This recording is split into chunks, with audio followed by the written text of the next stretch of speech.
Hey, welcome to Draft Academy. My name's Mike. In this tutorial, I want to talk to you guys about case expressions in Ruby. A case expression is actually just a special type of if statement that we can use to check a bunch of different conditions.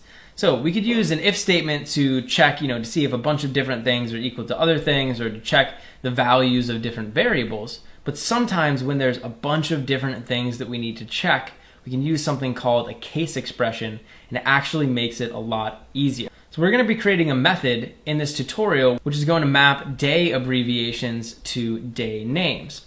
So for example, each day of the week has an abbreviation. Like Monday is MON, and that gets mapped to Monday, right? Tuesday is TUE, and that gets mapped to Tuesday. Wednesday is WED, that gets mapped to Wednesday, etc., right? The abbreviations get mapped to actual full days of the week. So I want to write a method that can take as a parameter one input, and it's going to be an abbreviation, and it's going to take that abbreviation and it's going to spit out the actual name of the day. So if we pass in an MON, it'll spit out Monday. If we pass in a FRI, it'll spit out Friday, right? And that's basically going to allow us to convert these abbreviations into the actual days of the week. So let's go ahead and do that. I'm just going to define this method. So I'm just going to say def, and we need to also include an end over here and a method name. So why don't we call our method getDayName. So this is going to be called getDayName, and inside of here we're going to pass the abbreviation. So I'm just going to call this day, and day is going to represent the three-letter abbreviation of the specific day, right? Makes sense. All right, so down here, what we need to do is we need to convert day into the actual day name. So the first thing I'm going to do is create a variable, and we'll just call it day name. And we're going to store whatever the day name ends up being inside of this variable. So I'm just going to set this initially equal to the empty string. And then down here, right before we end off the method, I'm going to return day name. So our mission inside of this method now is to give this day name variable the value of the correct day, right? We need to give it the name of the day that corresponds to this abbreviation. So one way that we could do this would be using an if statement, right? So I could come down here and, hopefully at this point you guys are familiar with if statements. I could say like if day is equal to MON, right? If day is equal to MON, then we can set the day name equal to Monday. Makes sense. But there's also a bunch of other conditions we have to check. So if that's not true, we can check to see if the day is equal to Tuesday. And if that's true, then we can set the day name equal to Tuesday. So for each day of the week, I can make a different else if, right? I can say else if day is equal to Wednesday, Thursday, Friday, Saturday. But here's the problem. This is going to get really tedious and really messy really fast, right? Having to create 7 different if statements and 7 different else blocks, checking 7 different conditions is going to be really difficult and tedious. And that's why Ruby has something called the case expression.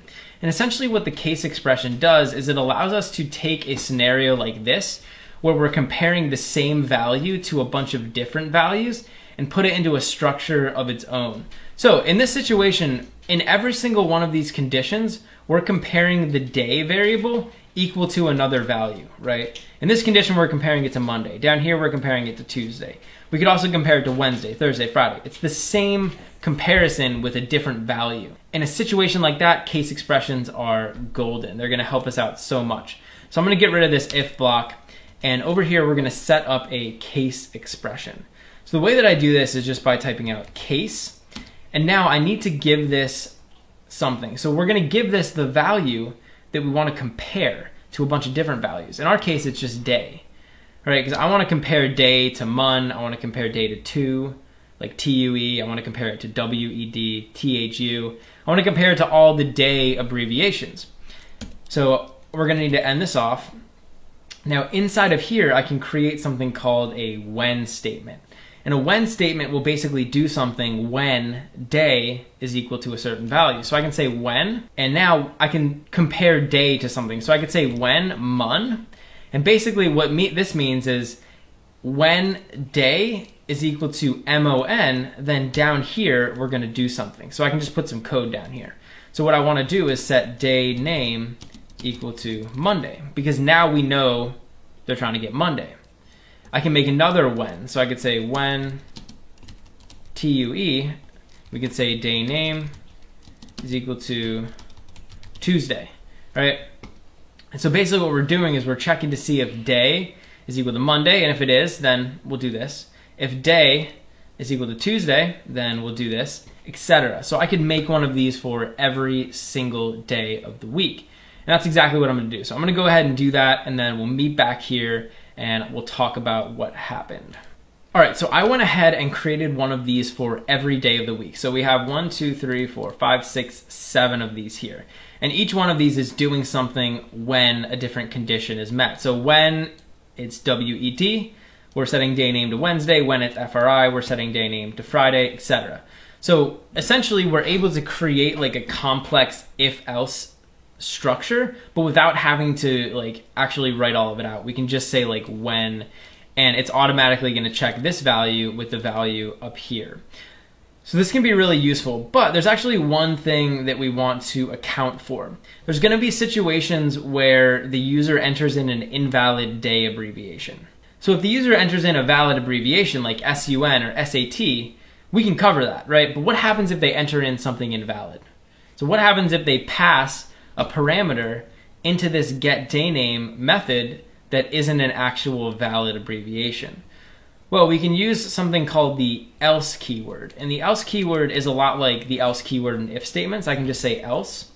And now anything that I put in here is going to execute when none of these guys up here are true. So I could say down here else day name is equal to invalid abbreviation. Right? So I'm basically telling them, hey, you put an invalid abbreviation in here. So this is going to get executed when there isn't a valid abbreviation. All right, so essentially what I'm doing is in each of these scenarios, I'm giving dayname a different value. Then down here at the bottom of our method, I'm just returning dayname. So this is a fully functional method. Hopefully everything works. Why don't we come down here and test it? So I'm going to go ahead and just print out the answer that we get back. So I'm going to say puts, and then it's just called getDayName.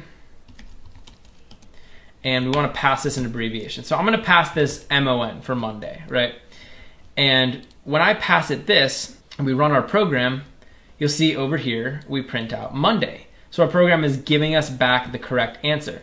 If I typed in SAT down here, then we should get back Saturday, just like that. If I typed in THU, then we're going to get back Thursday. So you can see we're getting back the correct value. If I typed in something invalid, so if I typed in like DOG, like dog, now it should yell at us. So it's going to say invalid abbreviation. And we were able to do this whole thing while keeping it nice and clean and nice and simple. Like this whole thing only took me, less than a minute to write out. And I was covering all of these different situations. So this can be extremely useful when you want to check a single value like a day against a bunch of different values and do different things depending on the situation. So definitely consider using case expressions. Here's the thing, these aren't going to be appropriate in every situation. These are appropriate for one specific situation, right? Where we're checking the same value against a bunch of different values. But that situation is very common, so when it does come up, don't be afraid to use case statements. They'll make your life a lot easier. Hey, thanks for watching. If you enjoyed the video, please leave a like and subscribe to Draft Academy to be the first to know when we release new content. Also, we're always looking to improve, so if you have any constructive criticism or questions or anything, leave a comment below. Finally, if you're enjoying Draft Academy and you want to help us grow, head over to draftacademy.com/contribute and invest in our future.